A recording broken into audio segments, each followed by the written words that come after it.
สบายดียินดีต้อนรับเข้าสู่ห้องเรียนวิทยาศาสตร์สำหรับคลิปวิดีโอนี้อาจารย์จะมานำพาแก่บทฝึกหัดวิชาฟิสิกส์ศาสตร์ชั้นม .7 บทที่ 6 ข้อที่ 15 เกี่ยวกับสมผลของคลื่น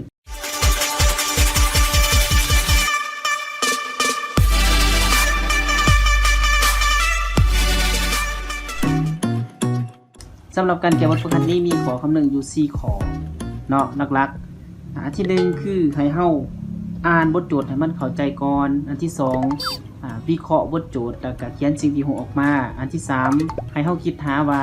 มันพัวพันกับสูตรได้แน่อันที่4คือลงมือแก้เนาะกลับมาเบิ่งคำถามข้อที่15สำหรับคำถามข้อที่15เนี่ยเพิ่นให้มาว่าคลื่นขบวนหนึ่งมีสมผลระยะเคลื่อนย้ายที่เปลี่ยนแปลงไปตามเวลาคือดังนี้ y เท่ากับ 0.5 สิ้น2ปีคูณกับ t ส่วนกับ 0.1 ลบให้ x ส่วน2 y และ x มีหัวหน่วยเป็นเมตรและ t มีหัวหน่วยเป็นวินาทีจงคิดระยะเปลี่ยนของการสั่นกลวยและก็ความยาวคลื่นเวลาของเปลี่ยนความ t แล้วก็ความไวของคลื่นขบวนนี้หลังจากที่เราอ่านคำถามเข้าใจแล้วเราให้เราหยุดวิดีโอนี้ก่อนแล้วก็ไปเขียนสิ่งที่หูออกมาหลังจากที่เราเขียนสิ่งที่หูออกมาแล้วเนาะก็ให้เราวิเคราะห์เบิ่งว่ามันตกอยู่ในสูตรได้แน่คืออาจารย์เขียนสิ่งที่หูออกมาเนาะสิ่งที่หูเราก็มี y เท่ากับ 0.5 สิ้น2ปีคูณกับ t ส่วนกับ 0.1 ลบให้กับ x ส่วน2นี่เป็นสมผลของคลื่นเนาะมานี้เพื่อนในสอกหาอันที่1แม่นสอกหาระยะเปลี่ยนสัญลักษณ์ตัว a อันที่2สอกหาความยาวคลื่นคือสอกหาธรรมดาเนาะอันที่3สอกหาเวลาหอบเวียนคือสอกหา t ใหญ่แต่อันที่4สอกหาความ t คือ f น้อยแม่นบ่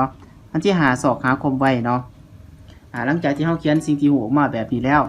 ให้เฮาวิเคราะห์เบิ่งคักๆว่ามันตกอยู่ในสูตรได้แน่แล้วก็จะแก้วิธีใดเอาวิธีใดมาแก้เนาะ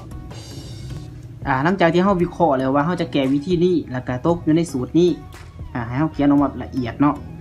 คืออาจารย์วิเคราะห์มาแล้วเนาะสำหรับการแก้บทฝึกหัดอยู่ในข้อที่15นี้คือการเปรียบเทียบระหว่าง2สมผลคือสมผลจากสูตรกับสมผลที่เพิ่นให้มาคือสมผลจากสูตรเฮามี y เท่ากับ a สิ้น2ปีคูณกับ t ส่วน t ใหญ่ลบให้กับ x ส่วนลำดาแม่นบ่ในสมผลจากบทเลข y เท่ากับ 0.5 สิ้น2ปีคูณกับ t ส่วนกับ 0.1 ลบให้กับ x ส่วน2หลังจากนั้นเฮาเปรียบเทียบว่าเฮาสิสอกหาหยังเนาะคืออยู่ในข้อที่1นี่เพิ่นให้สอกหา a แม่นว่าสอกหาได้อย่าเปลี่ยนฉะนั้นวิธีการแก้ก็คือเฮาก็เปรียบเทียบกับสมผลระหว่าง2สมผลนี้เลยเนาะคือ a อยู่ตำแหน่งนี้แล้วก็อยู่ในสมผลที่2กับ a ก็อยู่ในตำแหน่งนี้เนาะสมผลที่2เท่ากับ 0.5 ฉะนั้นค่าของ a หรือว่าค่าของระยะเปลี่ยนจะเท่ากับอยู่ 0.5 หัวหน่วยเป็นเมตรแม่นบ่เพราะว่าสมผลมันมีหัวหน่วยเป็นเมตรฉะนั้นระยะเคลื่อนไหวก็จะเป็นเมตรเท่ากับ 0.5 เมตรง่ายๆแบบนี้ได้เนาะมาข้อที่2บัดนี้นะอยู่ในข้อที่2นี่เพิ่นสอกหาหยังอยู่ในข้อที่2นี่เพิ่นสอกหาความยาวคลื่นแม่นบ่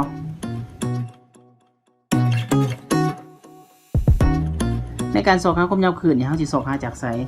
เฮาก็สอกหาจาก2สมผลนี่คือเก่าแม่นบ่เอามาเปรียบเทียบกันระหว่างตำแหน่งของ2สมผลนี่คือ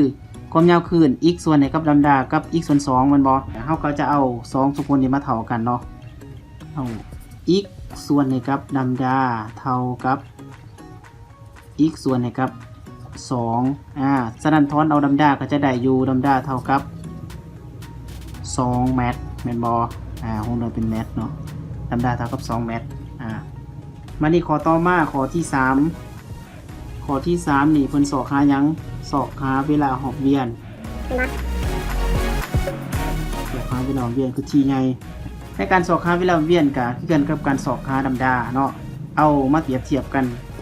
คือเอาเวลาหอบเวียนตำแหน่งเวลาหอบเวียนนี้กับตำแหน่งของสมผลนี่ก็มาเทียบกันคือเก่าก็คือมาเท่ากันที่ส่วนกับที่ใหญ่เท่ากับที่น้อยส่วนกับ 0.01 เนาะเมื่อเฮาถอนเอาเวลาหอบเวียนเฮาก็จะได้